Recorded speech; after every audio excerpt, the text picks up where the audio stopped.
வணக்கம். நம்ம சேனலுக்கு தொடர்ந்து ஆதரவளித்துக் கொண்டிருக்கும் நல்ல உள்ளங்களுக்கு நன்றி. தொடர்ச்சியாக ஆதரவு கொடுங்க.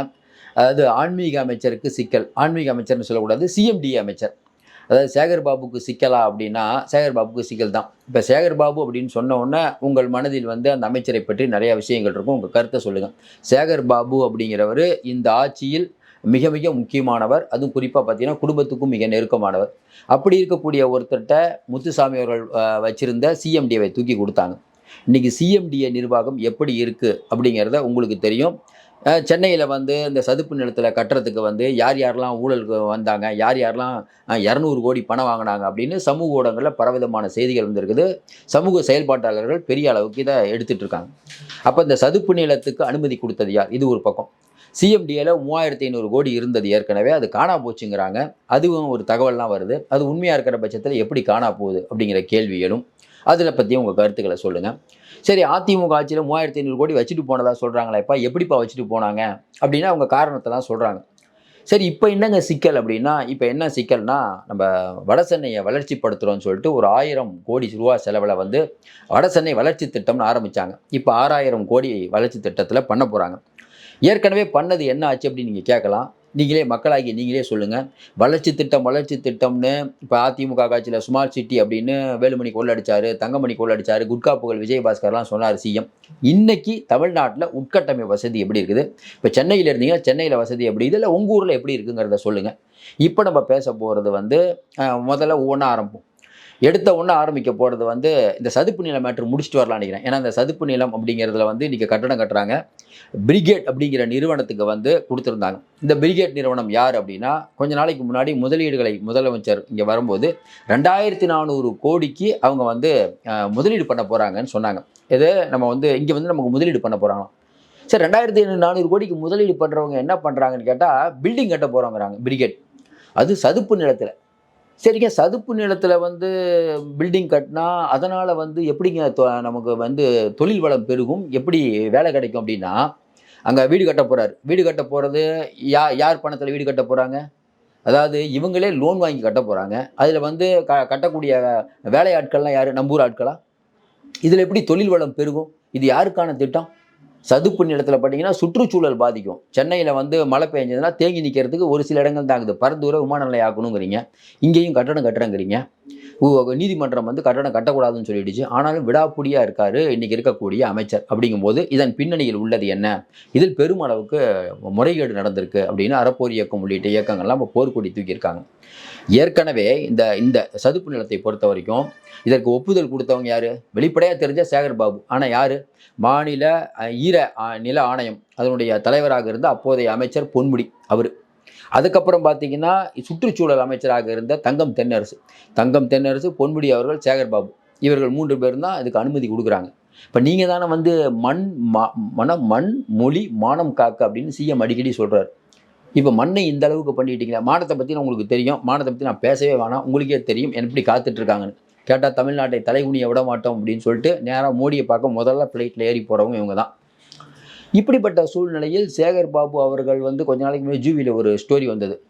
யார் பேச்சையும் நான் கேட்க மாட்டேன் அப்படின்னு போட்டு சேகர் பாபுவுடைய நடவடிக்கைகளை பத்தி அவங்க போட்டிருக்காங்க. திமுகவுடைய உள் விவகாரங்கள். ஆனா, பொதுவாக மக்கள் இன்னைக்கு ஒவ்வொரு அமைச்சருக்கும் ஒரு தன்மை உண்டு. இப்ப ஏவாவேலு பேசுறத பார்த்துருக்கோம். நேரு அவர்கள் பேசுறத பார்த்துருக்கோம். இவங்கலாம் ரொம்ப அடாவடியாலாம் பேச மாட்டாங்க. அவங்க பாட்டுக்கு பேசிட்டு போவாங்க. அவங்க மேல 1000 கருத்து வேறுபாடு இருந்தாலும் பேசிட்டு போவாங்க. தூய்மை பணியாளர்கள் விஷயத்தில் சேகர் பாபு அன்னைக்கு வந்து நிருபர்கள்ட்ட நடந்து கொண்ட விதம், நாங்க எப்ப வாக்குறுதி குடுத்தோம் அப்படின்னு அவர் கேட்கிற அந்த டோன் இருக்குல்ல, அது நல்லா யோசனை பாருங்க மக்களே. நீங்க திமுக காரரா கூட இருங்க. அது திமுகவுக்கு டேமேஜ் பண்ற டோன் மாரி உங்களுக்கு தெரியுதா இல்லையா? அப்படி பேசலாமா? நிருபர்கள்ட்ட அப்படி பேசினா என்ன அர்த்தம் அது? அப்ப நீங்க வந்து நீங்க என்ன கடவுளா? ஒண்ணும் புரியலையே. ஆன்மீக அமைச்சர் தானே. என்ன கடவுளா? இவ்வளவு தெனாவட்டா பேசுறீங்க? சரி, இத பார்த்துட்டு இருக்க மக்கள் நீங்களே சொல்லுங்க. அவர் பேசுறது எந்த டோன் இருக்குது? முதலமைச்சர் கூட இப்படி பேச மாட்றாரேங்க. உதயநிதி அப்படி பேசுறாரா? நீங்க எப்படி பேசுறீங்க? எனக்கு ஒண்ணும் புரியலையே. அப்ப யார் இந்த கவர்மெண்ட்ட வந்து ஆட்டி படைக்கிறது? முதலமைச்சர் போனா அங்க வந்து பெண்கள் ஆடிட்டு இருக்காங்க. முதலமைச்சர் கை தட்டி ரசிக்கிறாரு. அப்ப முதலமைச்சர் வந்து முதலமைச்சரை புகழ்ந்து பேசணும். முதலமைச்சர் எதெல்லாம் சந்தோஷப்படுவாருங்கிறதுக்காக நீங்க இந்த வேலையெல்லாம் பண்றீங்க. ஜெயலலிதா அம்மாவோ, கலைஞர்கிட்டயோ இது பண்ண முடியுமா? அப்ப சேகர் பாபு அவர்கள் நன்மை செய்வார் அப்படின்னு தான் இன்னைக்கு திமுக வந்து அவர் அந்த பொறுப்புக்கு வச்சதா சொல்றாங்க. ஆனால் இன்னைக்கு அவர் அந்த நிலைமையில் இருக்காரா? நல்லா யோசனை பாருங்க. சென்னையிலே நான் தான். இன்னும் ஒன்று வேணாம். அதிமுக ஆட்சியில் வந்து இந்த கிளாம்பாக்கம், அதுக்கப்புறம் பார்த்தீங்கன்னா இந்த மணலி, மறைமலை நகர் இங்கெல்லாம் திட்டங்களை போட்டு அதன் மூலமாக வருவாய் கிடைச்சது. கோயம்பேடு அவங்க தான் கட்டினாங்க. அதற்கு பிறகு பார்த்தீங்கன்னா இந்த கட்டடங்களுக்கு அனுமதி கொடுக்கணும்ல, அதில் ஒரு 400 கோடி. இப்படி வச்சு நாங்கள் ஒரு 3500 கோடி வச்சுருந்தோம்.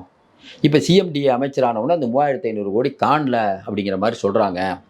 சரி ரைட்டுங்க. அந்த பணத்தை எடுக்கிறதுக்கு என்ன வழின்னா, இல்லைங்க மேலும் கடன் வாங்கி இன்னும் நிறைய திட்டங்களை பண்ண போகிறாங்க. என்னங்க திட்டம் பண்ண போகிறாங்க? சென்னை ஃபுல்லாக பசுமையாயிடுச்சு இல்லைங்கிறாங்க. சென்னை எங்கெங்க பசுமையாச்சு? ஏற்கனவே சதுப்பு நிலத்துலலாம் பில்டிங் கட்ட போறீங்களா? நீங்கள் வேற ஏகப்பட்ட இடத்துல பூங்காவில் திறந்து வைக்கல.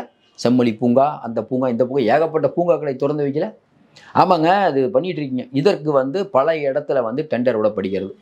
இந்த டெண்டரில் வந்து கமிஷன் இல்லாமல் இருக்குமா? நீங்கள் மனசாட்சியை தொட்டு இன்னைக்கு இருக்கக்கூடிய தமிழகவா கடை திமுகவா இருக்கட்டும், யாரை எந்த கட்சியாக இருந்தாலும் நீங்கள் சொல்லுங்கள். அப்போ இந்த பணம் எல்லாம் எங்கே போகிறது அப்படிங்கிற கேள்வி வருமா வராதா? ஏற்கனவே நம்ம சொன்ன மாதிரி இன்னைக்கு இருக்கக்கூடிய சூழ்நிலையில் முத்துசாமி அவர்கள் தான் வீட்டு வசதித்துறை அமைச்சர். அதில் இருக்கக்கூடிய அந்த சிஎம்டிஏவை மட்டும் பிரித்து வாங்கி கொடுக்கணுங்கிறதுல அப்படி என்ன ஆர்வம்? ஏன்னா இன்னைக்கு ஒற்றை எழுத்து நிறுவனத்துக்கு வந்து நிறைய அப்ரூவல் இருந்து எல்லாம் சிஎம்டிஏ தான் கொடுக்கணும். அதுக்கு முத்துசாமி இருக்கும்போது கொஞ்சம் கஷ்டமாக இருந்தது. இவர் வந்துட்டா ஒன்றும் பிரச்சனை இல்லை. அப்போ எல்லாமே கமிஷன், கலெக்ஷன், கரப்ஷன்னு அதிமுக பற்றி நீங்கள் சொன்னீங்க. நீங்கள் யார் அப்படிங்கிற கேள்வி நீங்கள் மக்கள் கேட்கிறார்களா இல்லையா? நம்ம ஏற்கனவே இந்த விஷயத்தை சொன்னோம். இன்றைக்கி எவ்வளவோ அமைச்சர்கள் இருக்காங்க. இந்த அமைச்சர்கள் மீது ஒவ்வொரு அமைச்சர் மீதும் அந்த நிர்வாக ரீதியாக நம்ம சில குறை சொல்லுவோம். ஆனால் சேகர் பாபு அப்படின்னு சொல்ல உடனே மக்களுக்கு இன்னும் பெரிய கோபம் வருது. நான் சொல்கிறது உண்மையாக இருந்தால் நீங்கள் உங்கள் கருத்தை சொல்லுங்கள். ஏன்னா இப்போ நம்ம துரைமுருகன் மேலே அவர் வந்து நிறையா சம்பாதிச்சிட்டாருன்னு சொல்லுவோம். இவர் நம்ம நேரு அவர்கள் மேலே அவர் மேலேயும் ஈடி வருதுங்கன்னு சொல்லுவோம். ஏவா வேலு மேலே எல்லாத்து மேலேயும் சொல்கிறோம். இப்போ இவர் செந்தில் பாலாஜி மேலே கூட சொல்லுவோம். ஆனால் வந்து செந்தில் பாலாஜி வந்து ரஃபாக பேசினார், நேரில் வந்து ரிப்போர்ட்டர்கிட்ட வேற ஒரு டோனில் பேசினார், இந்த மாதிரிலாம் செய்திகள் வராது. உண்மைன்னா உண்மை. ஆனால் சேகர் பாபு அப்படிங்கிறவர் பொறுத்த வரைக்கும் பார்த்தீங்கன்னா, ஏதோ வந்து அவர் ஒரு உச்சாணி கொம்பில் இருக்கிற மாதிரி கீழே இருக்கவங்களாம் ரொம்ப சாதாரண ஆளுங்கன்னு பார்க்குறது வந்து அது வந்து ஒன்றும் புரியல என்னன்னு. ஏற்கனவே 2-3 கட்சி மாறி வந்து 3வது கட்சியாக வந்தீங்க. இன்றைக்கி என்ன நிலைமை இருக்குது? இன்றைக்கி கட்சியில் இருக்கக்கூடிய திமுகவில் இருக்கக்கூடிய எக்மோர் எம்எல்ஏ, ஏன்னா எக்மோர் எம்எல்ஏ வந்து இவர் சொல்லி தான் போட்டிருக்காங்க. இப்போ அவரை எடுத்துகிட்டு அந்த இடத்துக்கு போகணுன்னு விருப்பப்படுறாரு. இப்போ அவருக்கு சிக்கல். அந்த பக்கம் பார்த்தா தாயகம் கவி, அவருக்கும் இவருக்கும் சிக்கல். மாசுக்கும் இவருக்கும் சிக்கல். பெரம்பூர் எம்எல்ஏ மாவட்ட செயலாளர் சேகர், அவருக்கும் இவருக்கும் சிக்கல். இப்படி தான் வைத்தது தான் சட்டம். ஜூவியில் கவுடி கட்டுரை எழுதல, நான் சொல்கிறது தாங்க எல்லாம் கேட்கணும், அவ்வளோதான். அப்போ இன்றைக்கி ஒரு அறிவிக்கப்படாத ஒரு மன்னராக இன்றைக்கி வந்து சென்னையில் வந்து சேகர் பாபு இருக்கார். எல்லா விஷயமும் தூய்மை பணியாளர்கள் பிரச்சனைக்கு அவருக்கும் சம்பந்தமே இல்லை. அவர் வந்து ஆஜராகிறார். எதுக்கு ஆஜராகிறார்? வாலண்டியராக வந்து ஆஜராகிறாரு. கேட்டால் வந்து சொல்கிறாங்க, இல்லைங்க சென்னைங்கிறனால அவர் வந்து ஆஜராகிறாரு. சரி, இதில் வந்து நம்ம பேர் வந்து பத்திரப்பதிவு துறையில் ஒரு பிரச்சனை, மூர்த்தி வருவாரா இல்லை சேகர் பாபு தான் அதுக்கு வருவாரா சென்னையில்? ஒன்றும் புரியலையே. என்ன என்ன என்ன நடந்து கொண்டிருக்கிறது இந்த அரசாங்கத்தில்? அப்போ என்னென்னா, இன்னைக்கு சேகர் பாபு அவர்கள் ஒரு ஆன்மீக அமைச்சர்னு சொல்லிட்டு இன்றைக்கி குடும்பத்தில் இருக்கவங்களெல்லாம் கோயிலாக கூட்டிகிட்டு போய் காட்டுவார். எல்லா உதவியும் பண்ணி கொடுப்பார். ஏன்னா அவர் தான் அமைச்சர். அப்போ ஒரு குடும்பத்திற்காக உதவி பண்ணக்கூடியவருக்கு இவ்வளோ பெரிய மரியாதை. அதையும் தாண்டி என்னென்னா, முதலமைச்சரை விட செல்வாக்கு பெற்றவராக இவர். ஒன்று வேணாம், ஒன்றும் புரியலைங்க. இப்போ திமுகவில் ஏன் இவ்வளோ கோவப்படுறோம்னா, ஒரு காலத்தில் இருந்த திமுக இன்றைக்கி இருக்கா? மதுரையில் ஒரு மேயரை தேர்ந்தெடுக்க முடியாமல் தடுமாறி கொண்டிருக்கிறது. அங்கே இருக்கக்கூடிய மண்டல தலைவர்களை மாற்றுறதுக்குள்ளே படாது பாடுபட்டீங்க. இந்த பக்கம் பார்த்தீங்கன்னா நெல்லையில் சரவணன் ஒருத்தர், அவர் வந்து மேயர், அவரை மாற்றுறதுக்குள்ளே படாது பாடுபட்டு திமுக தலைவர் ஒரு வேட்பாளரை போடுறாரு. அவரை எதிர்த்து திமுகவில் இருக்கக்கூடிய பவுண்டராஜ்னு ஒரு கவுன்சிலர் போட்டிடுறாரு. இது எங்கேயாவது நடக்குமா? அப்போ கட்சியும் கண்ட்ரோல் இல்லை, ஆட்சியும் கண்ட்ரோல் இல்லை என்றால் எப்படி இந்த ஆட்சி தொடர வேண்டும் நினைப்போம்? இன்னும் குறிப்பாக நீங்களே சொல்லுங்கள். இப்போ கிளாம்பாக்கத்தில் நிறையா கடைகள்லாம் வாடகைக்கு விடாமல் இருக்குது. அதுக்கெல்லாம் என்ன காரணம்? என்ன வந்து ஆள் வராமல் இருக்காங்களா? இல்லை என்ன தான் உண்மையிலே பிரச்சனை என்ன? ஒன்று வேணாம், இன்னொன்று கிளாம்பாக்கத்தில் அவ்வளோ சொல்லி நீங்கள் போய் அந்த இடத்துல போய் வச்சிங்க. தீபாவளி பொங்கல் ஆச்சுன்னா ஒவ்வொரு தடவையும் பார்த்தீங்கன்னா மக்களுக்கு பஸ் கிடைக்கல, பஸ் இல்லாமல் தடுமாறுறாங்க. 3-4 நாள் அவங்க நின்று ஊருக்கு போகிறவங்க, அது திமுக காரங்களே இருந்தால் கூட திமுக ஓட்டு போடுவாங்க. நீங்களே சொல்லுங்கள். இப்போ கோயம்பேடுலேருந்து நிறைய பேருக்கு போன அனுபவம் இருக்கும். அங்கே போய் நின்னா பஸ்ஸு கிடைக்காம எவ்வளோ அவ்வளோப்பட்டிருப்பீங்க. கேட்டால் இவங்க வந்து அதெல்லாம் அப்படி தான் இல்லைங்க, எதுக்கு அப்புறம் மாற்றுனீங்க? கோயம்பேடு ஒழுங்காக வசதிகள் செய்யாமல் எதுக்கு மாற்றுனீங்க? அப்போ இந்த ஆட்சி யாருக்கான ஆட்சிங்கிற கேள்வி எழுமா இல்லாதா? அதாவது ஒருத்தர் சொல்கிறாருல, சார் இவங்க போனால் தான் இவங்க என்னென்ன ஊழல் பண்ணியிருக்காங்கிறது வெளியில் தெரியும். அதான் நம்ம சொல்லுவோம் 5 வருஷத்துக்கு ஒரு ஆட்சி மாற்றம் வேணும். ஏன்னா இந்த கட்சியில் இருக்கும்போது அமைச்சர், அங்கே போய் தாவி அந்த கட்சியில் இருக்கும்போது அமைச்சர், எனக்கு ஒன்றுமே புரியலையே. இன்றைக்கு இருக்கக்கூடிய சூழ்நிலையில் சேகர் பாபு அப்படிங்கிற ஒருவர் எவ்வளவோ அமைச்சர்கள் இருந்தாலும் பர்சனலாக சில பல பேருடைய மக்களுடைய கோபத்துக்கு ஆளாயிருக்காரு. இன்னொன்று வட சென்னை வளர்ச்சி திட்டம்ங்கிற பேரில் 1000 கோடிக்கு போட்டு 6000 கோடி ஆயிடுச்சுல்ல. வட சென்னைக்காரராக இருந்தால் கூட சொல்லுங்கள், நீங்கள் ஊர்லேருந்து வட சென்னையெல்லாம் வந்திருப்பீங்க, இல்லை டிவிலெலாம் பார்த்துருப்பீங்க. வட சென்னை இன்னைக்கு எப்படி இருக்குது? தண்ணி வந்ததுன்னா போதும், இந்த இடம் அந்த இடம் இல்லை, பெரும்பாலான இடங்கள் இதாகிடும். அதில் முக்கியமாக வட சென்னை. நீங்கள் பார்த்துட்டு இருக்க சில பேர் தென் சென்னை கூட சொல்லுவீங்க, ஆமாங்க நீங்கள் வட சென்னை விடுங்க, தென் சென்னையில் கூட அப்படி தான். அப்புறம் என்ன தான் நீங்கள் திட்டம் போட்டீங்க? கேட்டால் வந்து ஒரு சொட்டு தண்ணீர் கூட தேங்காதுன்னு நீங்கள் ரொம்ப நாளைக்கு முன்னாடி ட்வீட்லாம் போட்டிங்க. அந்த ட்வீட்லாம் எடுத்து இன்றைக்கி பெரிய அளவுக்கு சமூக ஊடகங்களில் வைரல் ஆகிட்டு இருக்கு. அப்போ 4.5 ஆண்டு காலமாக நீங்கள் என்ன பண்ணீங்க? கேட்டால் அதிமுக ஆட்சியில் தூர்வாரில் 4 வருஷம் நீங்கள் தான் சார் இருந்தீங்க, என்ன சார் தூர்வாரினீங்க?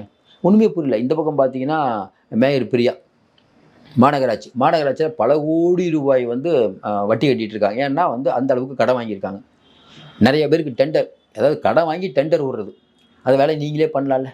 ஆனால் தூய்மை பணியாளர்கள் மட்டும் காசு கொடுக்க மாட்டோம், அதை தனியார் ஆக்கிடுறோம். மக்கள் சொல்கிறாங்க, எதுக்குங்க மேயர் கவுன்சிலர் உங்களையும் தனியார் மயமாக்கிறோன்னு சொல்கிறாங்க. அதாவது மக்களுடைய பெரும் கோபம். இந்த ஒரு காலத்தில் திமுக கோட்டை சென்னைம்பாங்க, இன்னைக்கு எழுதி வச்சுக்கோங்க, திமுக கோட்டை தள்ளாடி கொண்டு இருக்கிறது. வரக்கூடிய தேர்தலில் திமுக சென்னையில் பாருங்கள். ஏன்னா இன்னைக்கு இவர்களுக்கு யார் ஆதரவாக இருந்தாலும், கலைஞர் காலத்தில் இந்த ரொம்ப இந்த குடிசையில் இருப்பாங்க பார்த்துருப்பீங்க, இந்த தேனாம்பேட்டையில் இருந்தாங்க, நிறைய இடத்துல இருப்பாங்க. எல்லாரையும் காலி பண்ண வச்சு என்ன பண்ணீங்க? கண்ணகி நகர் பெரும்பாக்கம் தூக்கி போய் போட்டிங்க. அவங்க தான் உங்களுடைய வாக்காளர்கள், அவங்கள தான் தூக்கி போட்டீங்க. கேட்டால் குடிசை இல்லாத சென்னை உருவாக்கிறோம் அப்படின்னு சொன்னீங்க. கேட்டால் நீங்கள் ஏழையின் பங்காளன்னு வேற சொல்லிக்குவீங்க. இது யாருக்கான அரசுங்கிறத அந்த மக்கள் கேட்டுக்கொண்டு இருக்கிறார்கள். அந்த மக்களுக்கு ஒழுங்காக இல்லை. நீங்கள் வந்து வீட்டு வசதித்துறை கலைஞர் வந்து ஃப்ரீயாக கட்டி கொடுத்தாரு, அதை இடிச்சுட்டு வேறு இடத்துல கட்டி அதுக்கிட்டே அதை கட்டுறதுக்கே காசு வாங்குறீங்க. இதெல்லாம் வரக்கூடிய பொதுமக்கள்கிட்ட வரக்கூடிய தகவல்கள். மறுபடியும் சொல்கிறோம், இன்றைக்கி பல விஷயங்களை நாம் பேசிக்கொண்டு இருக்கும்போது இந்த சிஎம்டியை பற்றி பேசிக்கொண்டு இருக்க வேண்டும். டெல்லிக்கு ஏற்கனவே ஓலை போய்விட்டது என்று சொல்கிறார்கள். ஒரு ரெய்டுக்கு போகும்போது வேற ஒரு ரெய்டு, இப்போ எப்படி வந்து KNR அவர்கள் தம்பி ரவிச்சந்திரன் வீட்டில் ரெய்டு போய் ஏதோ ஒன்றுக்கு போய் பாருங்கள், இவர் வந்து வேலைக்கு பணம் வாங்கியிருக்காரு, அந்த அக்கௌண்ட் வந்திருக்குது, அவர் மேலே கேஸ் போடுங்கன்னு எஃப்ஐஆர் போடுங்கன்னு சொல்லி இடி ஒரு லெட்டர் அனுப்பியிருக்காங்க. நம்ம பொறுப்பு டிஜிபி உங்களுக்கு அனுப்புனது தெரியும், இன்னும் நடவடிக்கை எடுக்கல. அதே போல் வேற ஒரு ரெய்டுக்கு போகும்போது ஷெல் கம்பெனியிலேருந்து சிஎம்டி ஆவணங்கள் கைப்பற்றப்பட்டதாக ஒரு செய்தி வருது. ஏற்கனவே வளைத்து விட்டார்கள். நம்மலாம் ஒன்றும் சொல்ல வேணாம், எல்லாம் டெல்லிக்கு தெரியும். டெல்லி எப்போது களமிறங்க வேண்டும் தெரியும். நீங்கள் நினைத்து கொண்டு இருக்கிறீர்கள், நீங்கள் வந்து என்னென்னா ஒரு பதவிக்கு போன உடனே நம்ம தான் ராஜான்னு நினைக்கிறீங்க. ஆனானப்பட்டவர்கள்லாம் என்ன ஆனார்கள்ங்கிறத நம்ம தொடர்ந்து சொல்லிகிட்டு இருக்கோம், என்ன நடந்தது அப்படின்னு சொல்லிட்டு. எப்படி இருந்தவர்கள் எப்படி ஆகிறார்கள் அப்படிங்கிறது. ஒரு காலத்தில் வங்கதேசத்தை ஆட்டி படைத்த ஹசீனா இன்னைக்கு இந்தியாவில் தஞ்சம் அடைந்திருக்கிறார். அவங்களை தூக்கில் போட போகிறாங்க, கொடுங்கங்கிறாங்க. அந்த அளவுக்கு தான் இன்றைக்கி நாடு இருக்குது. அப்போ உச்சாணி கொம்பில் இருந்தவர்கள்லாம் இன்றைக்கி என்ன அளவுக்கு இருக்காங்க அப்படிங்கிறத நம்ம பார்த்துட்டு இருக்கோம். ஜெயலலிதா அவர்கள் கடைசி காலத்தில் என்ன நடந்தது கொஞ்சம் யோசனை பாருங்களேன். நம்ம நினைக்கிறோம் நமக்கு வந்து இதுதான் நிரந்தரம், சில பேர் நினச்சிட்டு ஆணவத்தில் ஆடிக்கொண்டு இருக்கிறார்கள். அது வாழ்க்கை இல்லைன்னு தெரியும் போது தான் ரொம்ப கஷ்டமாகுது. நம்ம என்ன சொல்கிறோம், இவங்கெல்லாம் திருந்தினா, அதாவது நீங்கள் நாட்டு மக்களுக்கு தானே வந்தீங்க, உழைக்கிறேன்னு வந்தீங்கல்ல, ஒரு அளவுக்கு சம்பாதிங்கப்பா, சம்பாதிங்க வேணாங்களே, யார் வந்தாலும் சம்பாதிக்க போகிறீங்கன்னு சொல்கிறீங்க, ரைட், சம்பாதிங்க. கொஞ்சம் மனிதத்தன்மையோடையும் உங்களை கூட இருக்கவங்ககிட்ட கொஞ்சம் அனுசரணையோடையும் நடந்தீங்கன்னா தானே பார்க்கக்கூடியவங்களுக்கு உங்கள் மேலே ஒரு எப்படி சொல்கிறது, ஒரு நீங்கள் வந்து ஊழல் பண்ணுங்க அதெல்லாம் வச்சுக்க. சக மனிதனை நீங்கள் வந்து சக மனிதனாக நினைக்கணும். அதை விட்டுட்டு ஒன்று வேணா, தூய்மை பணியாளர்களுக்கு சாப்பாடு போடுற திட்டத்தை கொண்டு வந்தீங்க, அதை அந்த அந்த அது எந்த தொட்டியில் அது வந்து அந்த இதை தள்ளுவண்டியில் கொண்டு வந்தீங்க, அந்த வண்டியை பற்றி பல சர்ச்சை, லேட்டாக கொடுத்து அவங்களை கையேந்த வைக்கிறீங்க. இதெல்லாம் என்னது? IAS IPS அதிகாரிகளுக்கோ வேறு யாருக்கோ அமைச்சர்கள் பெருமக்களுக்கு ஒரு விருந்துனா இந்த மாதிரி பண்ணுவீங்களா? இப்போ தூய்மை பணியாளர்கள்னால் இந்த மாதிரி நீங்கள் நினச்சிட்டு இருக்கீங்க. வரக்கூடிய தேர்தல் கண்டிப்பாக மக்கள் பார்த்து கொண்டு இருக்கிறார்கள். கண்டிப்பாக இது வந்து 26 கண்டிப்பாக முடிவு கொட்டுன்னு உறுதியாக நம்புகிறோம். தொடர்ந்து ஆதரவு கொடுங்கள், சப்ஸ்கிரைப் பண்ணி பார்த்து ஊக்கம் கொடுங்கள். நன்றி, வணக்கம்.